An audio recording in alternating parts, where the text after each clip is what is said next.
नमस्कार दोस्तों।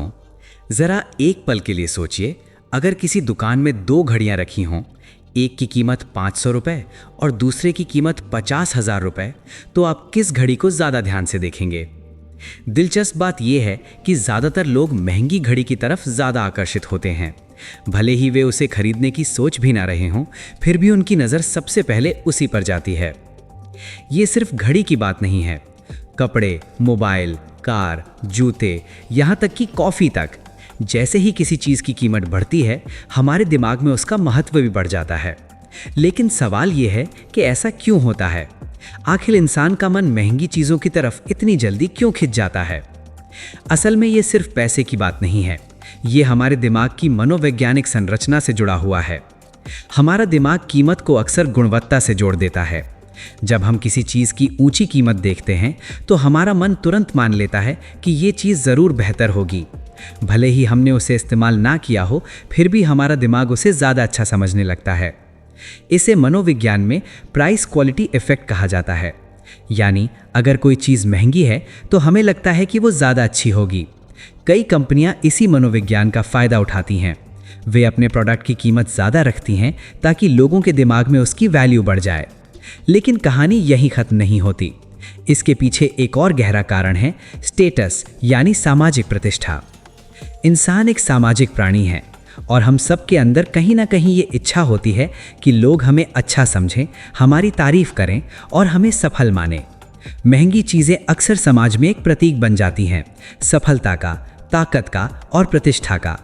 जब कोई व्यक्ति महंगा फ़ोन, ब्रांडेड कपड़े या लग्जरी कार इस्तेमाल करता है तो वो सिर्फ एक चीज़ नहीं खरीद रहा होता, वो एक संदेश दे रहा होता है कि वो सफल है, कि उसके पास संसाधन है, कि उसकी एक ख़ास पहचान है।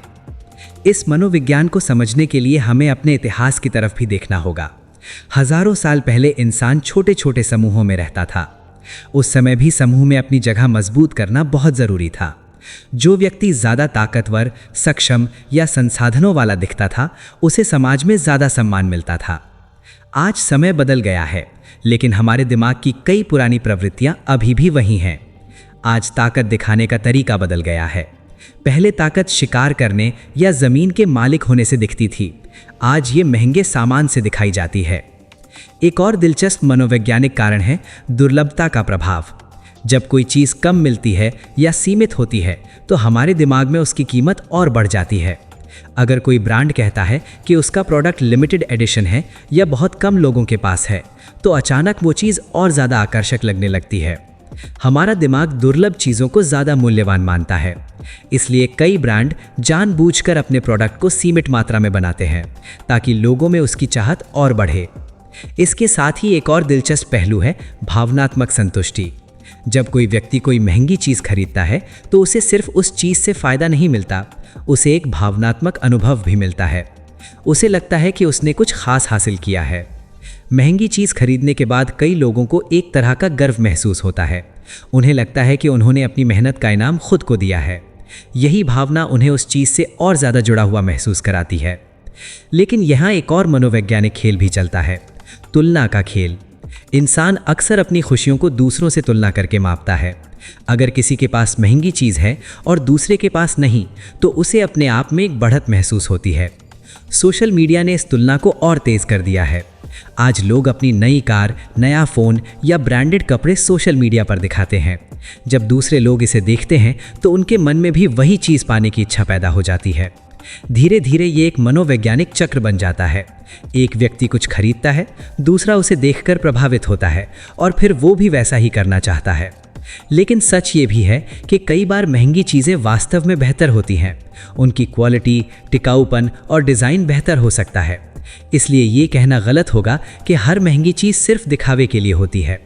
समस्या तब शुरू होती है जब हम किसी चीज़ की असली ज़रूरत से ज़्यादा उसकी कीमत और उसके दिखावे से प्रभावित होने लगते हैं। जब हमारा निर्णय समझदारी से ज़्यादा सामाजिक दबाव से प्रभावित होने लगता है। कई बार लोग सिर्फ इसलिए महंगी चीज़ खरीद लेते हैं क्योंकि उन्हें लगता है कि अगर उन्होंने ऐसा नहीं किया तो लोग उन्हें कम समझेंगे। ये भावना धीरे धीरे आर्थिक दबाव भी पैदा कर सकती है। मनोविज्ञान हमें ये समझने में मदद करता है कि हमारे निर्णय हमेशा पूरी तरह तर्कसंगत नहीं होते। कई बार हमारे फैसले भावनाओं, सामाजिक प्रभाव और मानसिक धारणाओं से प्रभावित होते हैं। जब हम ये समझ लेते हैं कि हमारा दिमाग कैसे काम करता है, तब हम अपने फैसलों को ज़्यादा जागरूक तरीके से ले सकते हैं। तब हम ये तय कर सकते हैं कि हम किसी चीज़ को इसलिए खरीद रहे हैं क्योंकि हमें सच में उसकी ज़रूरत है, या सिर्फ इसलिए क्योंकि उसका टैग महंगा है। आखिरकार महंगी चीज़ों का आकर्षण इंसानी मन की एक स्वाभाविक प्रवृत्ति है, इसमें कोई बुराई नहीं है। लेकिन असली समझदारी ये है कि हम अपने फैसलों को अपने मूल्यों और ज़रूरतों के आधार पर लें, ना कि सिर्फ कीमत और दिखावे के आधार पर। जब इंसान अपने मनोविज्ञान को समझ लेता है, तब वो चीज़ों का गुलाम नहीं रहता। तब वो सच में समझदारी से चुनना सीख जाता है कि क्या वास्तव में मूल्यवान है और क्या सिर्फ कीमत के कारण मूल्यवान दिखाई देता है।